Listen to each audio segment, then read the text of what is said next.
maraim-baovao fiombonam-bavaka anomboana ny tontolo andro miaraka amin'ny tompo isan'andro amin'ny ora sasany maraina ao amin'ny FJKM misotro fitiavana.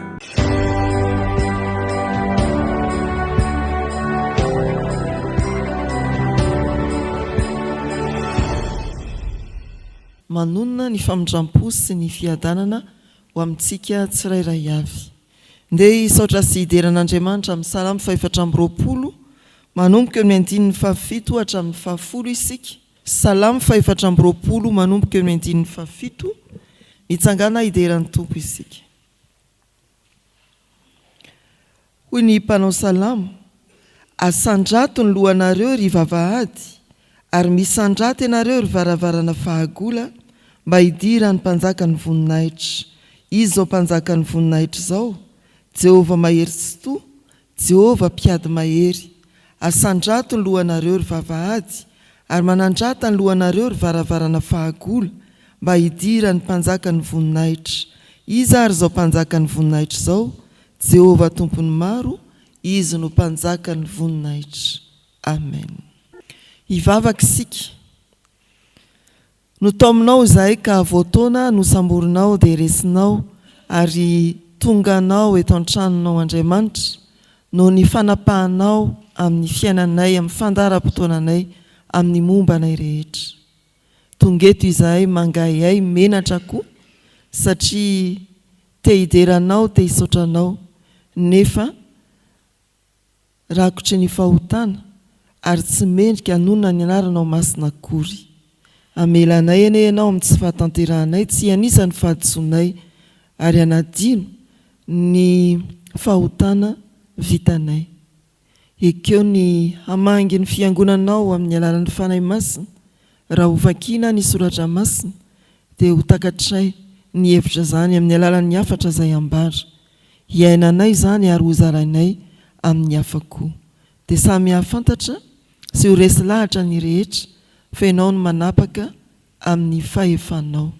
Mitenena ry Tompo fa mihaino izahay mpanomponao, amin'ny anaran'i Jesoa. Amen.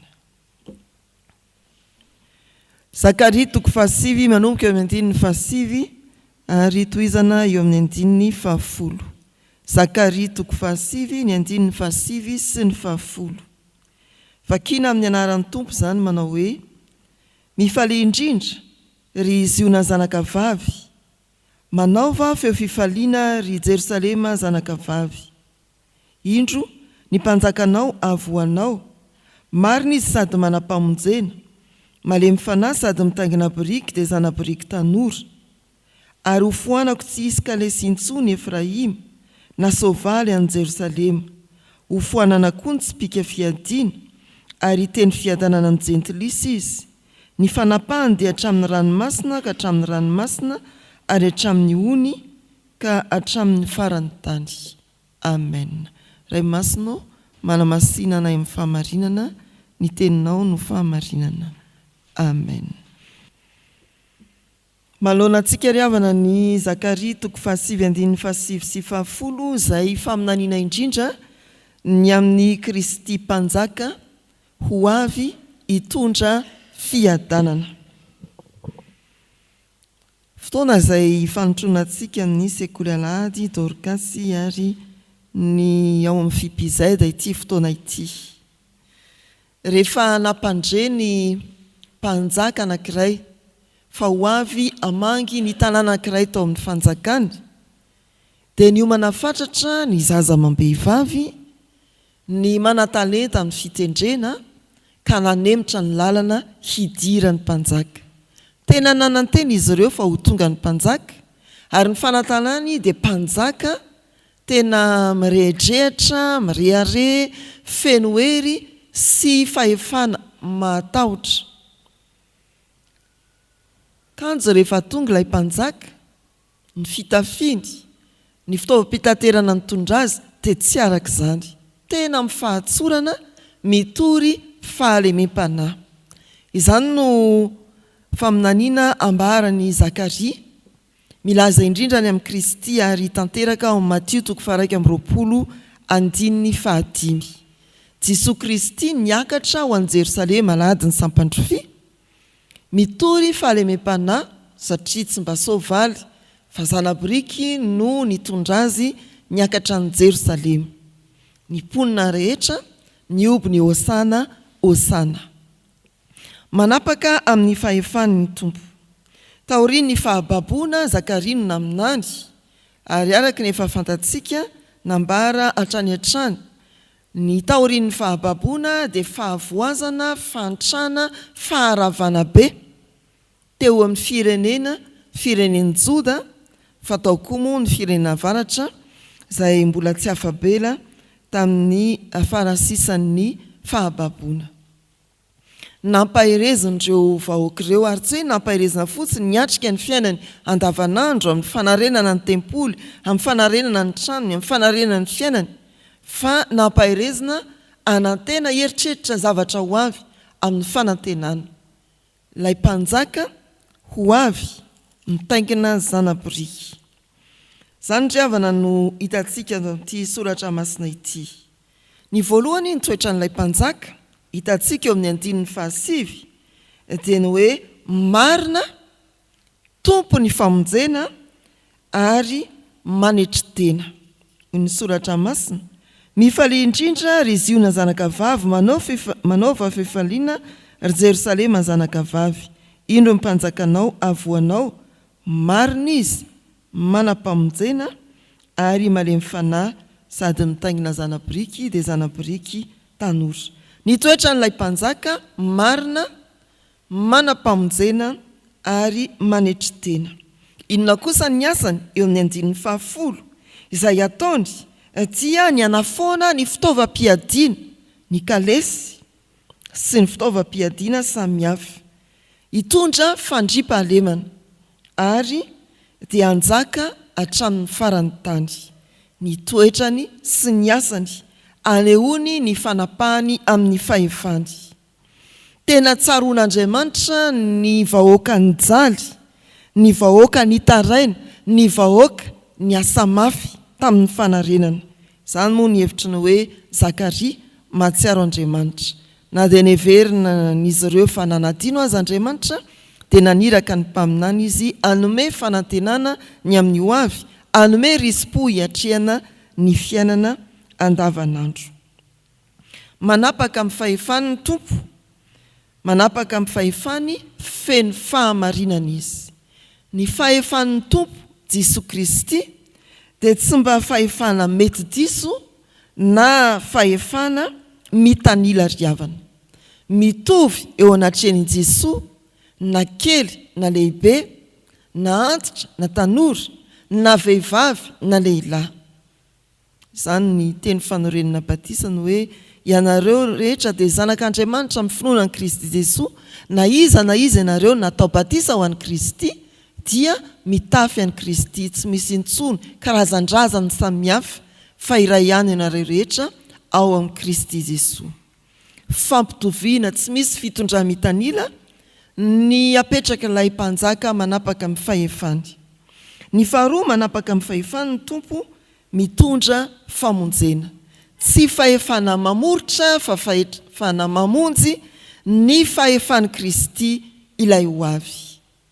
Matetika hito amin'izao tontolo izao rehefa miakatra eo amin'ny seza fanapahany, natao hoe sezan'ny fanjakana, ny tompony andraikitra anankiray dia matahotra ny olom-pehezina, fa hiforotra indray, inona indray no ataony io mpitondra fanjakana io. Manao didiko fe lehibe, mampiatra ny herisetra ary tsy refesy mandidy. Fa Jesosy Kristy ry havana dia mametraka fahefana hamonjy, mitondra famonjena fa tsy mamoritra, mitondra fanafana fa tsy mangeja. Marina fantsoina hoe mpanompon'i Kristy isika fiangonana, saingy fanompona ao anatin'ny fahafana eo ambany tanam-pahasoavan'i Kristy. Mifaliry Ziona zanaka vavy, manapaka amin'ny fahefan'ny tompo, fahefana mamonjy, fahefana tsy mamoritra anao.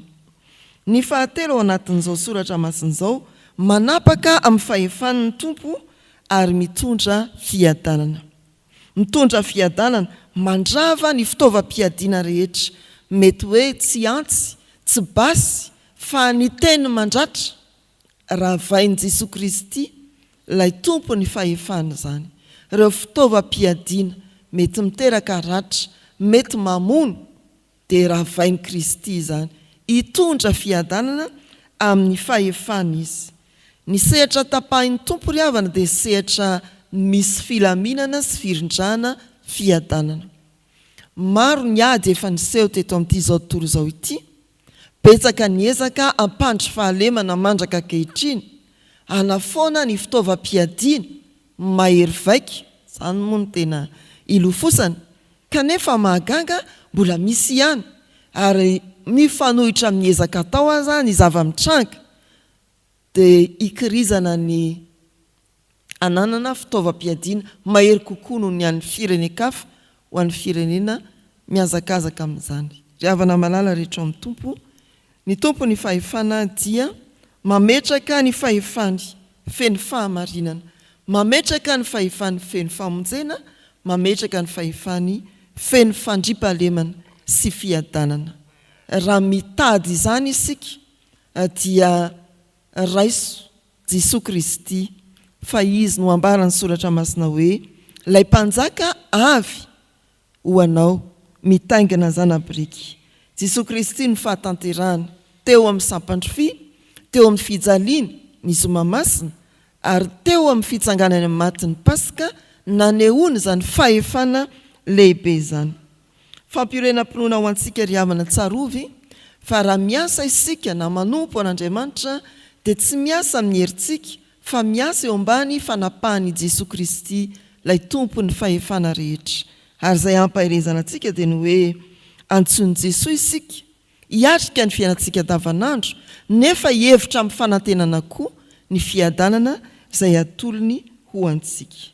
Mahatsiaro antsika Andriamanitra, zany na nirahany Zakaria mpaminany ary nametrahany izao afatra izao ambany masontsika ankehitriny. Mahatsiaro ny vavaka sandratsika izy, mahatsiaro ny fanompoana hikelezantsika aina izy, mahatsiaro ny adisarotra izay atrehantsika izy, ary mahatsiaro ny teny fampanantenana nomeny izy dia ny avian'i Kristy ilay mitondra fiadanana. Ho amintsika ny teny ho fanantenana ho antsika. Amen. Ndeha hivavaka isika ry havana. Misaotra anao izay Andriamanitra no ny teninao, mampahery anay hiatrika ny fiainanay andavanandro, mety toa ny firenen'ny jody izahay,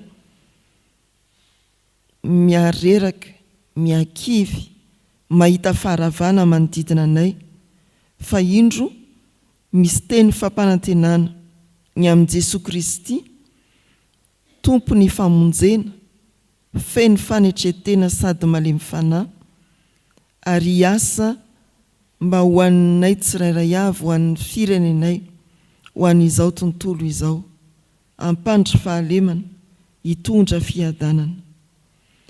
Mivavaka aminao izahay mba ho tanterahanao amin'ny tsirairay avy izay mandray ny teny, ny hafatry ny teninao. Vavaka aminao izahay ho an'ny ankizy rehetra, mba hitombo amin'ny fahendrena sy ny fahatahorananao, ka anaiky anao ho mpanjaka eo amin'ny fiainany.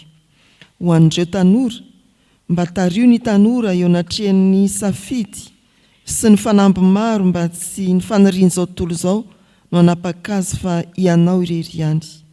Ireo ray aman-dreny entina iambavaka, meo hery sy fahendrena, mba hitantana ny ankohonana araka ny sitraponao. Tsarovy indrindra ao anatin'izany ireo raim-pianakaviana na renim-pianakaviana miatrika irery ny adidiny amin'ny maharay aman-dreny. Ny manano tena ho atanjahanao, ny mpitondra tena ho akekezinao.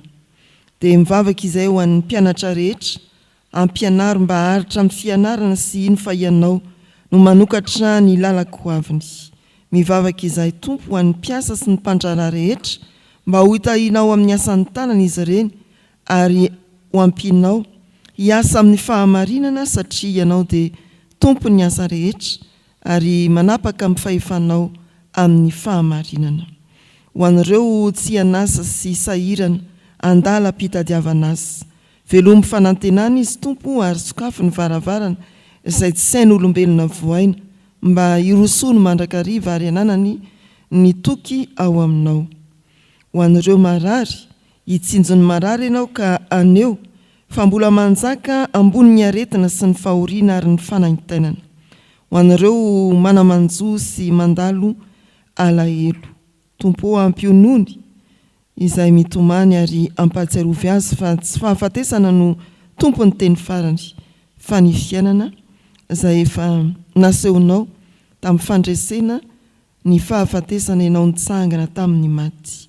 Vavaka izay ho an'ny sampana Dorcas sy ny asa ikerezan'ny aina, fiantrana sy ny asa soa, ta io ny fanompoana ataon'izy ireo amin'ny fitiavana mba hahatonga olona maro ahita ny famindramponao, anaiky ny fahefanao.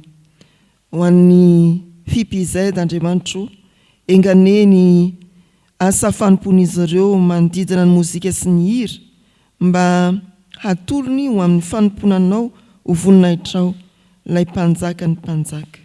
Ho an'ny mpitondra fiangonany na mpitondra fivavahana izy ireny na laika mpiara-miasa amin'ny mpitondra fivavahana, tompo omeo fo manitry tena mba hahatsiaro mandrakariva fa ianao no tena mpanjaka ny fiangonana. Ho an'ny fiangonana manontolo manomboka mikerika hatramin'ny lehibe indrindra dia arovy amin'ny fisarahana sy ny fifandirana izahay ary engane ny fanjakanao no iseho ny fiombonanay. Ho an'ny firenena malagasy, tompo tario ireo mpitondra sy ny vahoaka mba hanjaka eo amin'ity tany ity ny fahamarinana, ny rariny, ny fihavanana.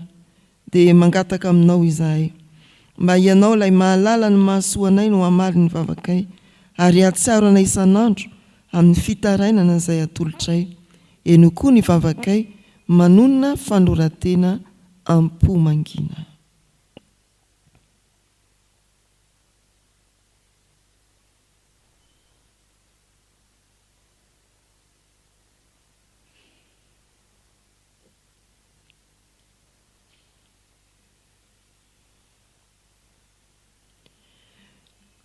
Zanakao Andriamanitra izay ary faly manonona amin'ny fanantenana ilay vavaky ny zanak'Andriamanitra manao hoe: Rainay izay ny an-danitra, ho amasinina ane ny anaranao, ho tonga ane ny fanjakanao, atao ane ny sitraponao ety an-tany ho taky ny an-danitra. Meo anay ny io ny anina sahaza ao anay ary mamela ny elokay tahaky ny namelanay izay meroka taminay. Aza mitondra anay amin'ny fakapanahy, manafahanay amin'ny ratsy, anao ny fanjakana sy ny hery ary ny voninahitra mandrakizay. Amen. Raisoary ny tsodrano izay tonona sy atolotra amin'ny anaran'ny Tompo. Ny fahasoavan'i Jesosy Kristy sy ny fitiavan'Andriamanitra ray, ny hery sy ny firaisana amin'ny fanahy masina ho aminareo rehetra sy ny ankonanareo, ny fiangonana manontolo hatramin'izao sy ho mandrakizay. Amen.